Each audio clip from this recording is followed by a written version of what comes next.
नमस्कार, आप देख रहे हैं न्यूज 18 राजस्थान और आपके साथ मैं हूं प्रियंका राय। बुलेटिन की शुरुआत करेंगे इस वक्त की बड़ी खबर के साथ। झुंझुनू से ये बड़ी खबर है, जहां पर चाकू से गोदकर एक युवक की हत्या कर दी गई। परिजनों ने मृतक के 3 दोस्तों पर हत्या के आरोप लगाए हैं। बताया जा रहा है कि रोहित यादव देर रात घर से बाहर निकला था।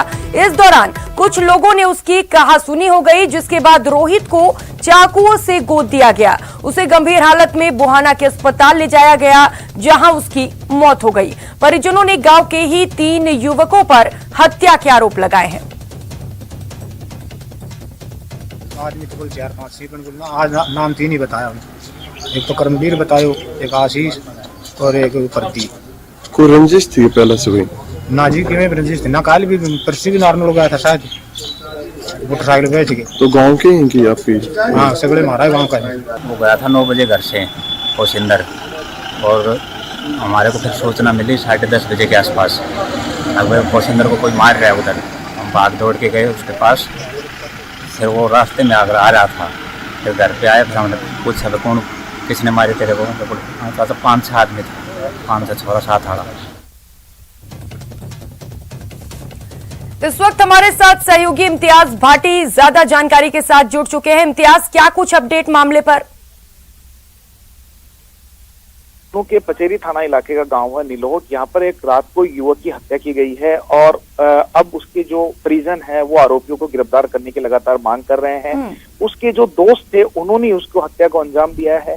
बताया जा रहा है कि रात को किस बात को लेकर बिगड़ी, पहले भी इनकी किसी बात को लेकर बिगड़ी थी। हालांकि कुछ बातें तो सामने आ रही हैं, लेकिन अपन उसको कंफर्म नहीं कर सकते जब तक पुलिस नहीं करे। रात को इसको लेकर गए थे, उसके बाद चाकुओं से गोंद दिया गया। पैदल ये अपने घर की ओर आया और जो भी घर में आकर बेहोश हो गया। फिर अस्पताल में जाने के बाद या रास्ते में इसकी मौत हो गई। अब वहां पर पुलिस भी मौके पर है, वहां पर जाब्ता लगाया गया है। एफएसएल की टीम वहां पर मौके पर पहुंची है। वहां से सबूत जुटाए जा रहे हैं और ग्रामीण काफी संख्या में मौजूद है। और तीनों जो आरोपी है, जिन पे बाकायदा आरोप लगाया गया है, परिजनों का कहना है कि युवक जब मरने से पहले, उसकी जब मौत हुई उससे पहले उसने अपने 3 दोस्तों पर आरोप लगाया था कि उन्होंने उसको चाकू से गोंदा है, उन्होंने उससे मारपीट की है। जी प्रियंका। जी इम्तियाज, जैसा कि परिजन आरोप लगा रहे हैं 3 युवकों पर हत्या के, तो पुलिस क्या कहती है पूरे मामले पर अभी? जी प्रियंका, पुलिस का ये कहना है कि जब तक आरोपियों को गिरफ्तार नहीं किया जाएगा, इस किस बात को लेकर इनका झगड़ा हुआ था, किस बात को लेकर इनकी कहासुनी हुई थी, वो बातें अलग अलग निकल कर आ रही है। जब तक आरोपियों को गिरफ्तार नहीं किया जाएगा तब तक इस बात का खुलासा नहीं होगा कि किसने चाकू मारा था, किस बात को लेकर झगड़ा हुआ था। उसके बाद ही उनको गिरफ्तारी के बाद ही पता चल पाएगा कि कैसे मर्डर हुआ। जी प्रियंका। जी बिल्कुल इम्तियाज, गिरफ्तारी के बाद ही पता चलेगा कि आखिर पूरा मामला क्या था। बहुत शुक्रिया तमाम जानकारियों के लिए।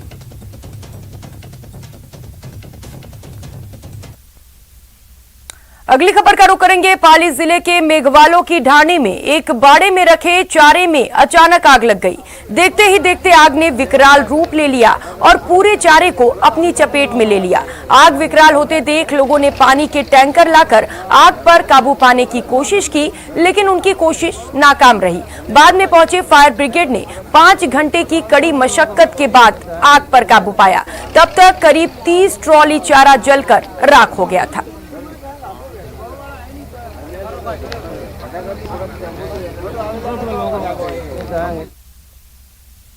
और अब बात करौली की, जहां पर जेब में रखे पटाखे फटने से एक लड़का गंभीर रूप से घायल हो गया। घायल लड़कों को हिंडौन जिला चिकित्सालय में भर्ती कराया गया। जानकारी के अनुसार 14 साल का केशव जेब में पटाखे लिए अपने घर जा रहा था। रास्ते में कुछ लोग सड़क पर पटाखे चला रहे थे, तभी पटाखे की एक चिंगारी केशव की पैंट में रखे हुए पटाखे के पैकेट तक जा पहुंची, जिससे जेब में रखे पटाखे में आग लग गई। जेब में पटाखे फटते देखकर आसपास के लोगों में भगदड़ मच गई। कुछ लोगों ने तत्परता और हिम्मत दिखाते हुए बालक की जेब में रखे पटाखों को अलग करने की कोशिश की। पटाखे फटने से बालक दोनों जांघें झुलस गई हैं।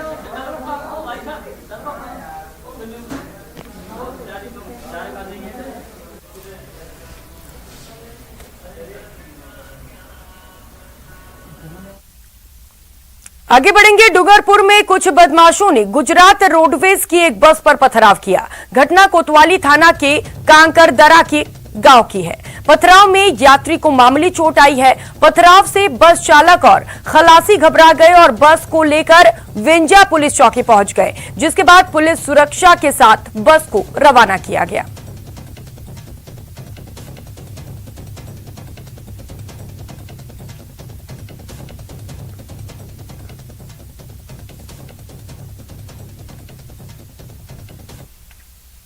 खबर दौसा से है, जहां पर डेंगू ने कहर बरपा रखा है। घर घर में लोग बीमार हैं, वहीं अस्पताल भी मरीजों से भरे पड़े हैं। दौसा के अस्पतालों की बात करें तो यहां मरीजों के लिए जगह नहीं बची है। ऐसे में मरीजों का इलाज अस्पताल के बाहर हो रहा है। मरीजों का तो अस्पताल के गलियारों में भी इलाज किया जा रहा है। वहीं दौसा के महवा के सरकारी अस्पताल के खंभों पर, जालियों पर, पेड़ों पर हर जगह ड्रिप सेट दिखाई दे रहे हैं। यहां दिन भर इसी तरह मरीजों का खुले में इलाज चल रहा है।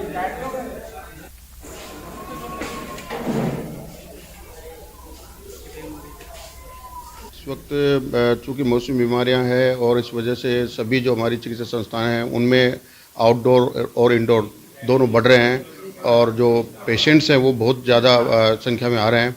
तो चिकित्सा विभाग द्वारा जो हर संभव प्रयास किया जा रहा है कि उनको उचित समय पर ट्रीटमेंट मिले और उनको बेड मिले और उनको जो उपचार की पूरी सुविधा मिले। तो दौसा से ये खबर आपको बता रहे हैं, जहां पर कोरोना से लोगों को थोड़ी तो राहत मिली, लेकिन जिस तरीके से डेंगू ने कहर बरपाया है, लोग वहां पर खासा परेशान हैं। वहीं अगर अस्पतालों की बात करें तो अस्पतालों की स्थिति भी आप देख सकते हैं किस तरीके से बाहर उपचार किया जा रहा है। इसी खबर पर हमारे साथ सहयोगी आशीष शर्मा जुड़ चुके हैं। आशीष, अस्पतालों की इतनी बदहाल स्थिति क्यों है, आखिर कहां है प्रशासन? बिल्कुल काफी सोचनीय तस्वीरें हैं ये, जिस तरह अस्पताल के बाहर उपचार दिया जा रहा है, साथ ही जो अस्पताल के गलियारों में उपचार दिया जा रहा है। महुआ अस्पताल की ये तस्वीरें हैं। महुआ अस्पताल के बाहर ऐसे दृश्य देखने को मिल रहे हैं। वहां पर जो पेड़ पौधे हैं वहां पर ड्रिप सेट लगे हुए हैं, साथ ही जो पोल है, खंभे हैं, सब जगह ड्रिप सेट लगे हुए हैं। ऐसे में मरीजों को अंदर ट्रीटमेंट है, बाहर ट्रीटमेंट लेने को मजबूर है। इसके कारण ये बताया जा रहा है कि जो डेंगू जो फैल रहा है, इसके चलते बारिश की बढ़ोतरी हुई है। हजारों मरीज प्रतिदिन महुआ अस्पताल में आ रहे हैं, इसी के चलते यह हालात बेकाबू हुए हैं। और उसके बाद में प्रशासन पूरी तरह से बात की, सीएम से बात की, तो उन्होंने प्रश्न डाल दिया है। जो अस्पताल प्रभारी को निर्देश दिए हैं कि मरीजों को अंदर ही डाल दिया जाए और जो प्रोटोकॉल है ट्रीटमेंट का, उस प्रोटोकॉल को पूरा किया जाए। ठीक है आशीष, निर्देश दिए गए हैं कि अस्पतालों के अंदर इलाज हो, लेकिन अस्पताल में बेड ही नहीं है। और एक सवाल और भी है आशीष, जिस तरीके से तीसरी लहर की आशंका है, प्रशासन तमाम दावे कर रहा था कि सभी तैयारियां हैं, लेकिन जिस तरीके से डेंगू के बाद इस तरीके की तस्वीरें सामने आ रही हैं, क्या लगता है तीसरी लहर को लेकर तैयारी है कुछ? बिल्कुल, प्रशासन ने दावा किया था कि कोविड-19 की तीसरी लहर का हम पूरी तरह सामना करेंगे। इसके लिए हम अतिरिक्त बेड भी बना रहे हैं। तो अतिरिक्त बेड इस डेंगू से काम आने चाहिए थे, लेकिन जो धरातल पर जो तैयारी है वो दिखाई नहीं दी है। जिला अस्पताल में जिस तरह बेड पूरी तरह फुल है, हालांकि यहाँ जिला अस्पताल में एक अतिरिक्त वार्ड जरूर बना दिया गया है 40 से 50 मरीजों का। अस्पताल की व्यवस्था को बेहतर करने का प्रयास किया जा रहा है, लेकिन जो CHC और PHC है वहां पर हालात अनकंट्रोल हो चुके हैं, क्योंकि हर गाँव में मरीज है, घर घर में मरीज है वायरल के।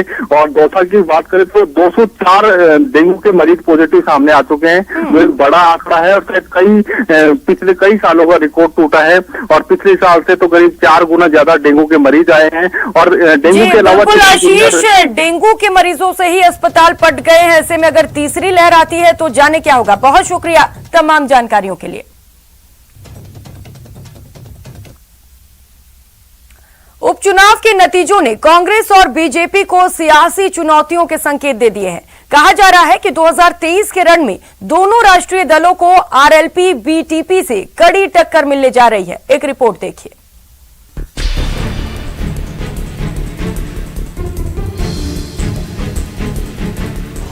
प्रदेश में सियासत ले रही नया आकार। उपचुनाव में आरएलपी बीटीपी की मौजूदगी रही दमदार। 2023 में आसान नहीं होगा सत्ता का सफर। धरियावद और वल्लभनगर के चुनाव परिणाम बीजेपी के लिए ही नहीं बल्कि राजनीति को समझने और जानने वालों के लिए भी चौंकाने वाले रहे, क्योंकि राजस्थान की 2 दलीय राजनीतिक व्यवस्था में इस बार दूसरे दलों ने भी दमखम दिखाया है।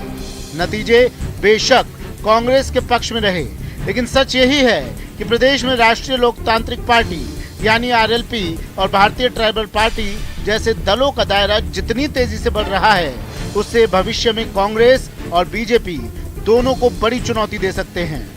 बीटीपी ने घंटी बजाई है और ये समझ लेना चाहिए कि बीटीपी बीजेपी से ज्यादा वोट लेकर आई है। ये चुनौती है सब पार्टियों के लिए।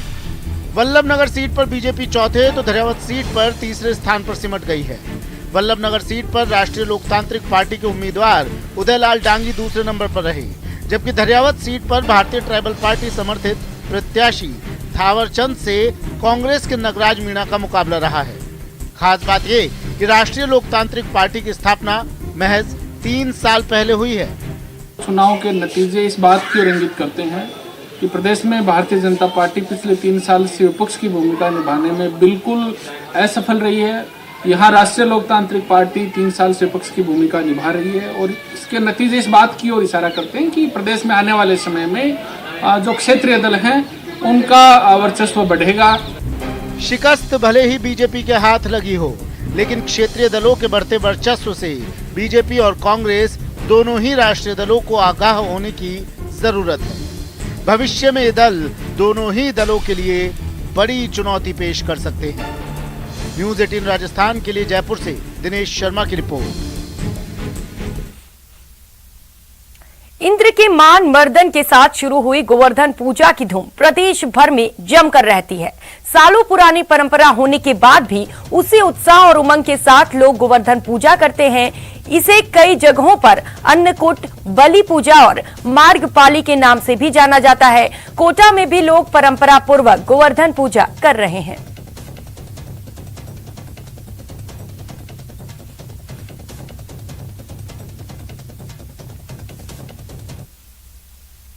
बात अगर चित्तौड़गढ़ की करें तो चित्तौड़गढ़ में धूमधाम से गोवर्धन पूजा मनाई जा रही है। जिले के ग्रामीण इलाकों में महिलाओं ने सुबह सुबह गोबर के गोवर्धन बनाकर उनकी पूजा अर्चना की और भोग लगाया। गोवर्धन पूजा के साथ साथ पशुओं की भी मेहंदी रंग रोगन कर पूजा अर्चना कर कामना की जाती है कि परिवार का पशुधन सुरक्षित रहे। मान्यता ये भी है कि गोवर्धन पूजा करने के साथ ही कृषि संसाधन और पशुधन की पूजा करने से परिवार में सभी प्रकार की सुख सुविधाओं में वृद्धि होती है।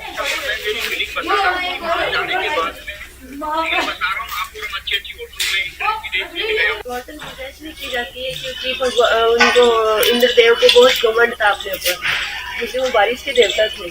तो भगवान कृष्ण ने उनका घमंड तोड़ने के लिए गोवर्धन की पूजा की जाती है, क्योंकि गोवर्धन बहुत बड़ा एक पर्वत था। भगवान कृष्ण ने इंद्रदेव ने किया था जो उनके प्रकोप को तोड़ने के लिए भगवान कृष्ण की गोवर्धन पूजा की जाती है। राजसमंद जिले में भी गोवर्धन पूजन का पर्व पूरे उत्साह और उमंग के साथ मनाया गया। महिलाओं ने अपने घरों के बाहर गोबर से बने गोवर्धन की पूजा अर्चना की और भगवान कृष्ण से परिवार में सुख शांति की कामना की। मान्यता ये है कि ब्रजवासियों की रक्षा के लिए भगवान श्री कृष्ण ने अपनी दिव्य शक्ति से विशाल गोवर्धन पर्वत को छोटी उंगली में उठाकर हजारों जीव जंतुओं और इंसानी जिंदगियों को भगवान इंद्र के प्रकोप से बचाया था। श्री कृष्ण ने इंद्र के घमंड को चूर चूर कर गोवर्धन पर्वत की पूजा की थी।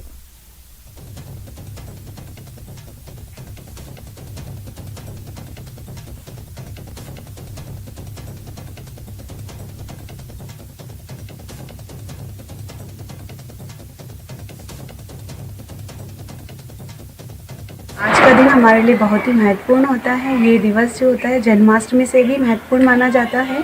आज के दिन भगवान ने इंद्र की जगह पर गोवर्धन पर्वत की पूजा के लिए बताया था। उसमें ब्रजवासी जितने भी थे सब गोवर्धन पूजा पर ही गायें चढ़ती थी। तो इस स्थान पर भगवान ने इंद्र की जगह इस गोवर्धन पर्वत की पूजा करने के लिए कहा था। उसी उपलक्ष्य में हम गोवर्धन भगवान की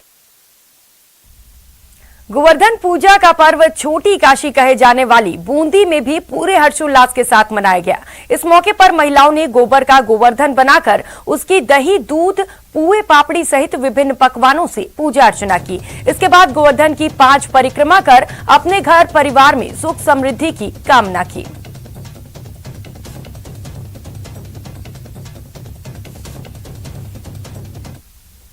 गोचारण और प्रकृति को महत्व देने के लिए इंद्र के स्थान पर गोवर्धन की पूजा करवाई थी वृंदावन में। और इस बात से इंद्र बहुत कुपित हुआ और उसने घनघोर वर्षा करी। तो सारे ब्रजवासियों ने उस समय में भगवान कृष्ण से कहा कि अब हमें तुम ही बचाओ, क्योंकि तुमने ही इंद्र की पूजा रुकवाई है। तो इंद्रदेव ने सोचा मेरे से बड़ा कोई नहीं है, तो उन्होंने रात दिन बरसात करी तो ब्रजवासी पूरे डूबने लग गए, गायें और ब्रजवासी। इधर दौसा में भी गोवर्धन पूजा धूमधाम से मनाई जा रही है। इस मौके पर कई मंदिरों में अन्नकूट कार्यक्रमों का आयोजन किया गया। शहरी और ग्रामीण इलाकों में आयोजित किए जा रहे इस अन्नकूट के कार्यक्रम के दौरान कड़ी और बाजरा बनाया जा रहा है। अन्नकूट को स्वास्थ्य के लिए बेहतर बताया गया। हाल ही में पैदा हुई खरीफ की फसल के उपयोग की शुरुआत भी अन्नकूट से ही की जाती है। इसी परंपरा को देखते हुए आज मंदिरों में अन्नकूट बनाया गया और उसके बाद सामूहिक रूप से लोगों ने अन्नकूट का प्रसाद लिया।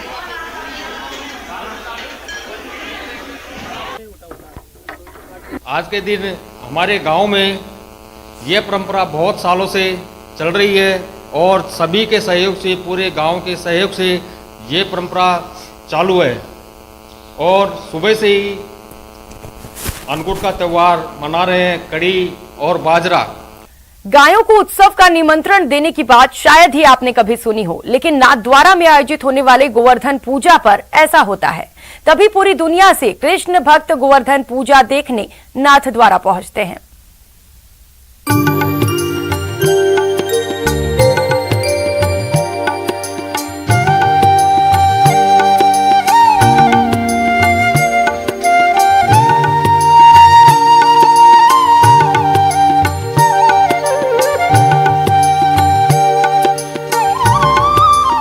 शुद्ध बुद्ध हर लेने वाली, लौकिक का अलौकिक से नाता जोड़ने वाली ये तस्वीरें राजसमंद की हैं।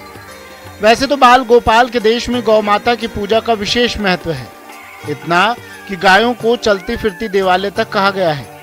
लेकिन प्रभु श्रीनाथ जी के मंदिर में गोवर्धन पूजा का विशेष महत्व है, जिसमें ग्वाल बाल गायों को रिझाते हैं। गौ माता भी ग्वाल बाल को अपनी संतान समझकर उनके साथ खेलती हैं।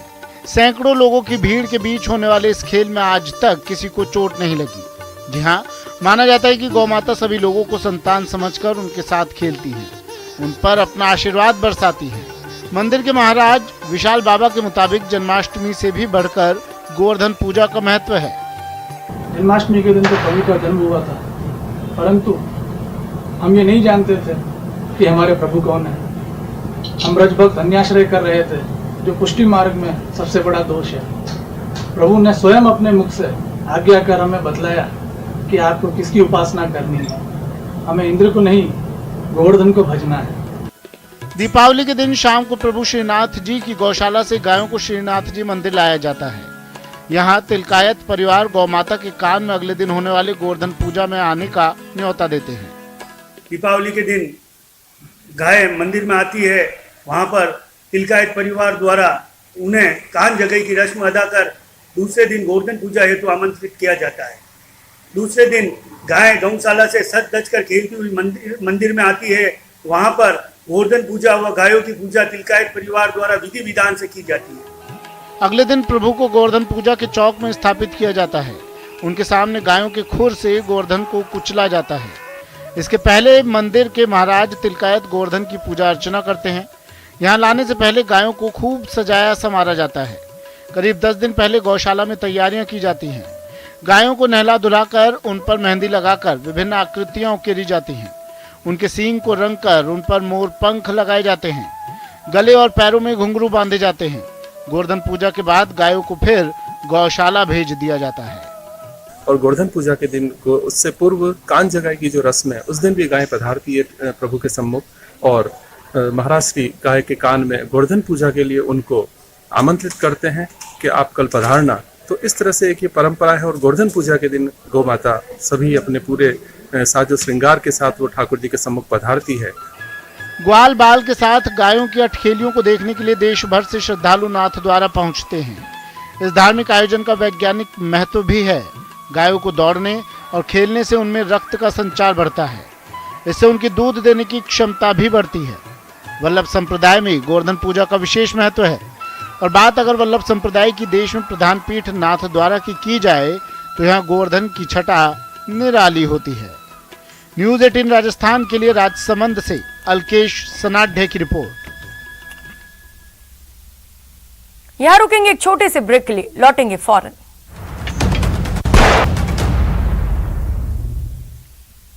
ब्रेक के बाद आप सभी का स्वागत है। खबरों में आगे बढ़ेंगे। प्रधानमंत्री नरेंद्र मोदी केदारनाथ पहुंचे, जहां पर उन्होंने भगवान केदार की पूजा अर्चना की और 400 करोड़ की विकास कार्यों का लोकार्पण और शिलान्यास किया।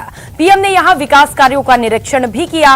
इस मौके पर उत्तराखंड के सीएम पुष्कर सिंह धामी भी वहां पर मौजूद रहे। इस मौके पर प्रधानमंत्री ने कहा कि तबाही के बाद फिर से केदारनाथ गौरव लौट रहा है। साथ ही उन्होंने कहा कि वो सौभाग्यशाली हैं कि उन्हें बाबा केदार की सेवा करने का मौका मिला।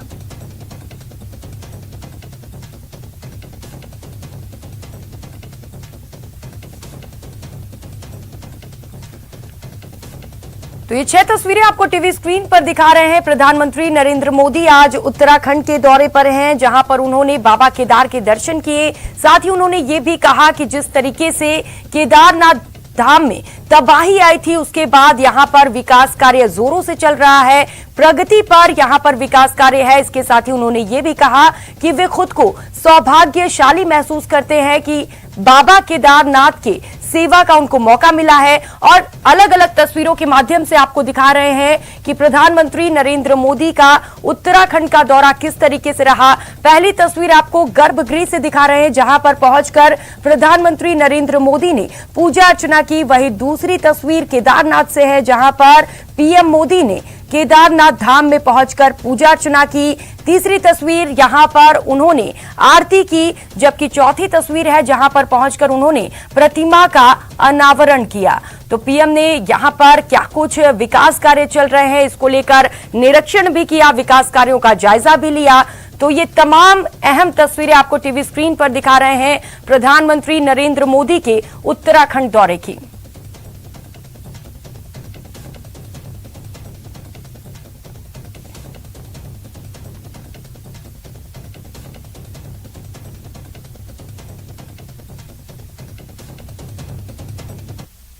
आदि शंकराचार्य जी के विषय में हमारे विद्वानों ने कहा है, शंकराचार्य के लिए हर विद्वान ने कहा है, शंकरो शंकरः साक्षात, अर्थात आचार्य शंकर साक्षात भगवान शंकर का ही स्वरूप थे। ये महिमा, ये देवत्व आप उनके जीवन के हर क्षण हम अनुभव कर सकते हैं। उसकी तरफ जरा नजर करें तो सारी स्मृतियां सामने आ जाती हैं। छोटी सी उम्र में, बालक उम्र में अद्भुत बोध, बाल उम्र से ही शास्त्रों का, ज्ञान का, विज्ञान का निरंतर चिंतन,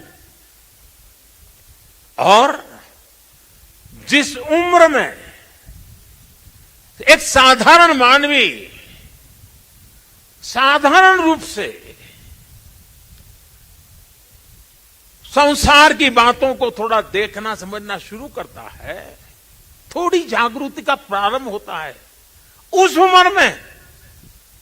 उम्र में वो वेदांत की गहराई को, उसके गुढ़ार्थ को सांगोपांग विवेचन, उसकी व्याख्या अविरत रूप से किया करते थे। ये शंकर के भीतर साक्षात, शंकर के भीतर साक्षात शंकरत्व का जागरण के सिवा कुछ नहीं हो सकता। जब भारत राग द्वेष के भंवर में फंस करके अपनी एकजुटता को खो रहा था, तब यानी कितना दूर का संत देखते हैं, तब शंकराचार्य जी ने कहा था, न मे द्वेष रागो, न मे द्वेष रागो, न मे लोभ मोह, मदो नैव मैं नैव मात्सर्य भाव। अर्थात राग द्वेष, लोभ मोह, ईर्ष्या, अहम, ये सब हमारा स्वभाव नहीं है। जब भारत की जाति पंथ की सीमाओं से बाहर देखने की शंकाओं आशंकाओं को ऊपर उठने की मानव जात को जरूरत थी, तब समाज में चेतना फूकी और आदि शंकर ने कहा। इस बुलेटिन में फिलहाल इतना ही। आप बने रहिए हमारे साथ। नमस्कार।